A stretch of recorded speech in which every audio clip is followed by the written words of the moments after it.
যেখানে wide spread systematic হবে কিনা, যেটা নিয়ে সবাই প্রশ্ন তুলেছেন যে এটা ডিসাইড কিভাবে হবে, এই বিষয়টার ব্যাপারে বোধহয় সবার আগে নজর দেওয়া দরকার।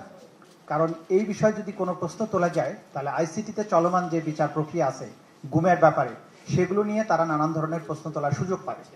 সেক্ষেত্রে আইসিটির চলমান প্রক্রিয়ার ব্যাপারে ফুল প্রোটেকশন দিয়েই এই আইনটা প্রণয়ন করতে হবে, যাতে করে এই ব্যাপারে কোনো প্রশ্ন তোলার সুযোগ না থাকে। এবং পরবর্তী সময়ের জন্য কোন গুমটা ওয়াইড স্প্রেড এবং সিস্টেম্যাটিক এটা নির্ধারণের ব্যাপারে একটা ইয়ার্ডস্টিক যেটা ঠিক করতে হবে, সেটা এমনভাবে করতে হবে যাতে কোনোভাবেই এই দুটো আদালতের মধ্যে কোনো কনফ্লিক্টের জায়গা তৈরি না হয়। এটা সবচেয়ে বেশি বড় কনসার্নের জায়গা এবং এই জায়গাটা অত্যন্ত সতর্কতার সাথে অ্যাড্রেস করার দরকার হবে।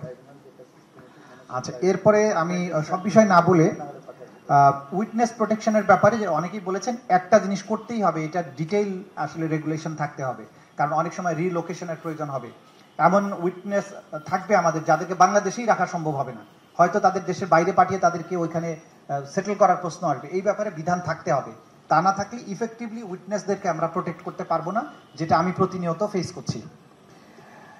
এরপরে হচ্ছে 3 নম্বরে ওই যে আপিলের সময় টাকা পয়সা জমা দেওয়ার ব্যাপারে যেটা ক্ষতিপূরণ, এটা আমাদের নেগোশিয়েবল ইনস্ট্রুমেন্টস অ্যাক্টে একটা বিধান আছে যে 50% টাকা যেটা জরিমানা হয় তার 50% জমা দিয়ে আপিল।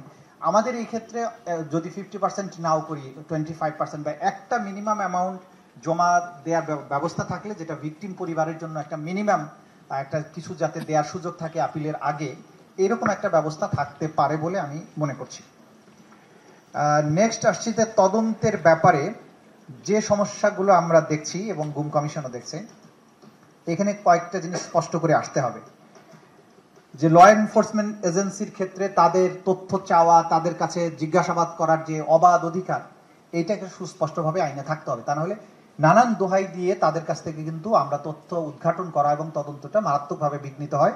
এই জায়গাতে এই জিনিসগুলো স্পষ্ট করতে হবে যে বাহিনীগুলোতে, গোয়েন্দা সংস্থাগুলোতে কতটুকু অ্যাক্সেস আমরা পাবো, এই আইনের অধীনে তদন্তকারীরা কতদূর যেতে পারবেন, বিশেষ করে এনটিএমসির মতো প্রতিষ্ঠানের কাছে তথ্য চাইলে তারা দিতে কতটুকু বাধ্য থাকবে, এবং তদন্ত যে সমস্ত অফিসারের বিরুদ্ধে চলবে, সেটা যে কোনো ফোর্সের হোক, যে কোনো সংস্থার হোক, সরকারের যে জায়গায় হোক, তদন্ত চলাকালে তাকে সাসপেন্ড রাখা, এই বিধানগুলো সংযোজন করতে হবে।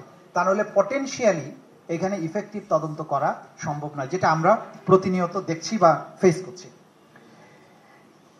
এরপরে যেটা হয়েছে সেকশন 5 এর ক্ষেত্রে যে অজুহাত কোনটা কোনটা চলবে না, এই জায়গায় একটা জিনিস বাদ পড়েছে। আমি জানি এটা খুবই সেন্সিটিভ শব্দ, যে এই ঊর্ধ্বতন কর্তৃপক্ষের আদেশ ইত্যাদি ইত্যাদি, কিন্তু ওরা বড় একটা অজুহাত দেয় রাষ্ট্রের নিরাপত্তা।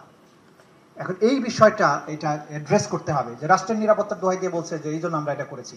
এখন রাষ্ট্রের নিরাপত্তার দোহাই দিয়ে কতদূর যাওয়া যাবে, কি কাজ করতে পারবে, এটাকে ডিফাইন করতে হবে। তা নাহলে ওই দোহাই দিয়ে অপরাধগুলো হয়েছে, অতীতে হয়েছে, যেগুলো আমরা দেখতে পাচ্ছি।